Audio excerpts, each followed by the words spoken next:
ഇന്ന് ഞാനൊരു അച്ചപ്പമായിട്ടാണ് വന്നിട്ടുള്ളത്. നമുക്ക് അച്ചപ്പം എങ്ങനെ ഉണ്ടാക്കുന്നതെന്ന് നമുക്ക് നോക്കാം. നല്ലൊരു ടേസ്റ്റി പലഹാരമാണ് കേട്ടോ. അതിനുവേണ്ടി ഞാൻ 3 കപ്പ് അരിപ്പൊടി എടുത്തിട്ടുണ്ട്. അതിലേക്ക് ഞാൻ ഒരു 2 മുട്ട, കുറച്ച് പഞ്ചസാര, എള്ള്, ലേശം ഉപ്പ്, പാല് അതും കൂടെ ഒഴിച്ച് നന്നായിട്ടൊന്ന് മിക്സ് ചെയ്ത് വെച്ചിട്ടുണ്ട്. അതിലേക്ക് നമ്മൾ എള്ളും കൂടെ ചേർത്ത് നന്നായിട്ടൊന്ന് കലക്കി അരമണിക്കൂർ വെക്കണം. അരമണിക്കൂർ വെച്ചതിന് ശേഷം അതിന് മുന്നേ നമുക്ക് ചീനിച്ചട്ടി അടുപ്പത്ത് വെച്ച് എണ്ണ ഒഴിച്ച് ഞാൻ വെച്ചിട്ടുണ്ട്. ആ അച്ചും കൂടെ ഇട്ട് വെച്ചിട്ടുണ്ട്. കാരണം അച്ച് നല്ല ചൂടായാലേ നമുക്ക് ആ മാവ് അതിൽ ഒട്ടിപ്പിടിച്ച് വരുള്ളൂ. എങ്കിൽ തന്നെ നമുക്ക് അച്ച് മുറുക്ക് ശരിയായി കിട്ടുള്ളൂ. അങ്ങനെ നമ്മുടെ അച്ച് മാവ് മുക്കിയിട്ട് അങ്ങനെ അച്ചപ്പം നമുക്ക് കിട്ടിയിട്ടുണ്ട്. അതുപോലെ ബാക്കി എല്ലാ മാവും ഞാൻ അതുപോലെ ഓരോന്നോരോന്നായിട്ട് ഇട്ട് നമുക്ക് 2 പാത്രം നിറച്ച് അച്ചുമുറുക്ക് കിട്ടിയിട്ടുണ്ട്. വൈകിട്ട് പിള്ളേർക്ക് ചായക്ക് കൊടുക്കാനും ഇത് നല്ലൊരു പലഹാരമാണ്. നിങ്ങളെല്ലാവരും ചെയ്ത് നോക്കണം കേട്ടോ. അച്ചുമുറുക്ക് എങ്ങനെയുണ്ട് നമ്മുടെ അച്ചുമുറുക്ക്? നന്നായിട്ടില്ലേ?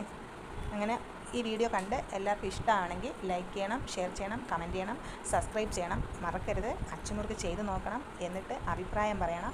അങ്ങനെ നമുക്ക് വെരി ടേസ്റ്റി ആയിട്ടുള്ള അച്ചുമുറുക്ക് റെഡി ആയിട്ടുണ്ട്. ലാഭവും കൂടിയാണ് കേട്ടോ നമ്മൾ വീട്ടിൽ ചെയ്യുമ്പോൾ. അതുകൊണ്ട് എല്ലാവരും അച്ചുമുറുക്ക് ചെയ്ത് നോക്കണേ. എന്നാൽ ഇന്നത്തെ വീഡിയോ ഇത്രയേ ഉള്ളൂ കേട്ടോ. എന്നാലും ഒരിക്കൽ കൂടെ പറയണേ, നിങ്ങൾ ഇതുപോലത്തെ വീഡിയോ പലതും കണ്ടിട്ടുണ്ടാവും. എന്നാലും നമ്മളെ സബ്സ്ക്രൈബ് ചെയ്യാതിരിക്കരുത്, സപ്പോർട്ട് ചെയ്യാതിരിക്കരുത്. ലൈക്ക് ചെയ്യണം, ഷെയർ ചെയ്യണം, കമൻറ്റ് ചെയ്യണേ. എല്ലാവരും സപ്പോർട്ട് ചെയ്യണം കേട്ടോ. എന്നാൽ ബൈ ബൈ, സി യു.